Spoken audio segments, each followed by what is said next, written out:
আমার আল্লাহ বলে এই জমিনটা আমি পুরায়া তামা বানা দিব। এই জমিনের মধ্যে যত পানি আছে পানিগুলো আমি আল্লাহ পুরায়া ছাই বানায়া দিব। যেদিন কিচ্ছু বলতে কিচ্ছু থাকবে না, সেদিন থাকবে শুধু আমার আল্লাহ। আজকে কার জন্য সুদ খাও, কার জন্য ঘুষ খাও, কার জন্য ব্যভিচার করো, কার জন্য অন্যায় করো রে মন, কার জন্য তোমরা এত বাহাদুরি করো। আরে আজকে একটা কথা বলতে গেলে কষ্ট হয়। এই জমিনটা আল্লাহ পুরায়া তামা বানায়া দিবে।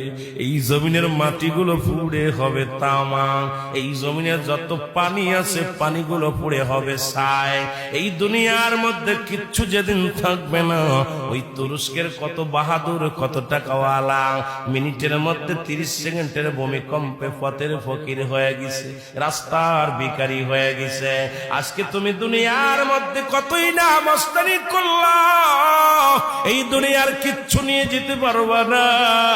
এই মুসলমান, 1 নাম্বার মানুষের মৃত্যু হলে 1 নাম্বার বিপদ হলো মানুষের মরণ, 2 নাম্বার বিপদ হলো কবর, 3 নাম্বার বিপদ হলো কিয়ামতের ময়দান।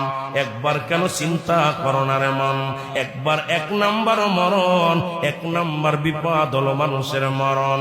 এই মরণের পেয়ালা পান করতে হবে, এর মধ্যে কোন সন্দেহ নাই। জোরে জোরে চিল্লায়া বলা যাবে না, ঠিক কিনা?